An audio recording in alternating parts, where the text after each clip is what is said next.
जालन्यात सुपारी घेऊन व्यापाऱ्याला लुटणारी टोळी जेरबंद. चंदनजिरा पोलिसांची मोठी कारवाई.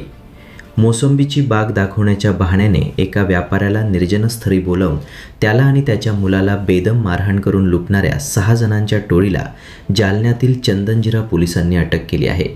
आरोपींकडून 2,43,000 रुपयांचा मुद्देमाल जप्त करण्यात आला असून या कारवाईमुळे जिल्ह्यातील एका मोठ्या गुन्हेगारी टोळीचा पर्दाफाश झाला आहे. जालना शहराजवळील मांडवा शिवारात एका व्यापाऱ्याला मोसंबीची बाग दाखवण्याच्या बहाण्याने बोलावण्यात आले होते. तिथे व्यापाऱ्याला आणि त्याच्या मुलाला मारहाण करून त्यांच्याकडील रोख रक्कम, सोन्याची अंगठी आणि मोबाईल असा ऐवज लुटण्यात आला होता. या प्रकरणी चंदनजिरा पोलीस ठाण्यात गुन्हा दाखल करण्यात आला होता. गुन्ह्याचे गांभीर्य ओळखून पोलीस निरीक्षक बाळासाहेब पवार यांनी तपासासाठी विशेष पथक नियुक्त केले होते. तांत्रिक तपास आणि गोपनीय माहितीच्या आधारे पोलिसांनी गणेश संतोष परळकर राहणार जालना याला ताब्यात घेतले. सुरुवातीला त्याने उडवाउडवीची उत्तरं दिली, मात्र पोलिसांनी खाक्या दाखवताच त्याने गुन्ह्याची कबुली दिली. छत्रपती संभाजीनगर तालुक्यातील लाडसावंगी येथील एका इसमाकडून सुपारी घेऊन हा गुन्हा केल्याचे त्याने मान्य केले. अटक करण्यात आलेल्या आरोपीमध्ये गणेश संतोष परळकर, महेश उर्फ सोनू राजू गोशिक, गणेश बाबूराव मोहिते, गणेश भावराव पाखरे, इलियास नजीरुद्दीन बागवान, कृष्णा दीपक पैंजणे या गुन्ह्यातील अन्य एक आरोपी जितू मेहरा हा सध्या फरार असून पोलीस त्याचा शोध घेत आहेत. पोलीस तपासात असे निष्पन्न झाले की आरोपी इलियास बागवान आणि जखमी व्यापारी अशफाक बागवान यांच्यात जुना वाद होता.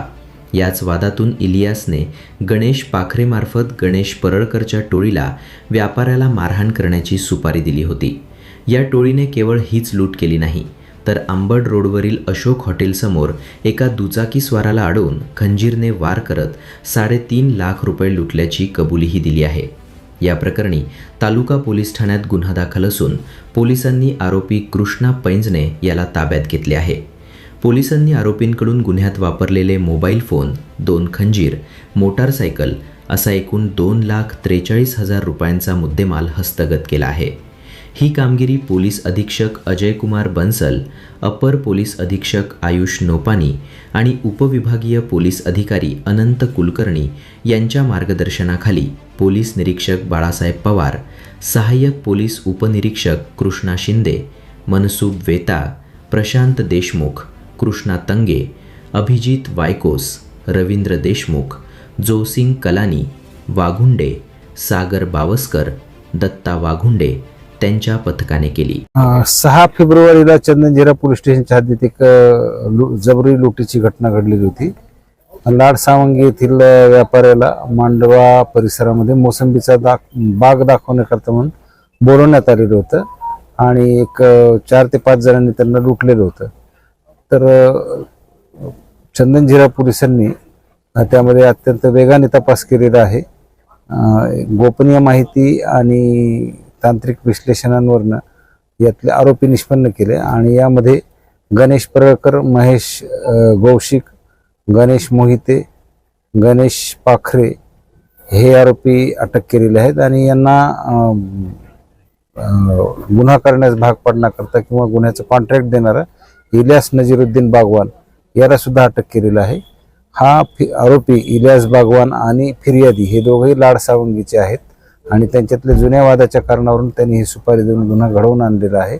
हा गुन्हा आपण उघडकीला आणलेला आहे आणि या गुन्ह्यामध्ये तपास करत असताना पॅरलली अशी माहिती मिळाली की गणेश परळकर यानं अजून त्याच्याबरोबरचे एक 2 साथीदार यांच्यासह कृष्णा पैंजणे आणि त्यांनी मिळून एक तालुका जालन्याच्या हद्दीत पण गुन्हा केलेला आहे.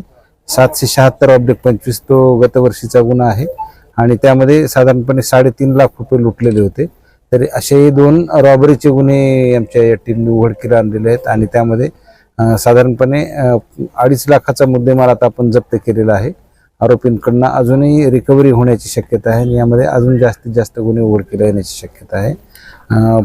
चंदनजिरा पोलीस स्टेशनचे पोलीस निरीक्षक बाळासाहेब पवार, सहाय्यक पोलीस निरीक्षक कृष्णा शिंदे, मनसूब वेताळ, प्रशांत देशमुख, कृष्णा तंगे, अभिजित वायकोस, रवींद्र देशमुख, जोहरसिंग कलानी आणि त्यांना मदत स्थानिक गुन्हे शाखेचे बावस्कर आणि वाघुंडे यांनी केलेली आहे.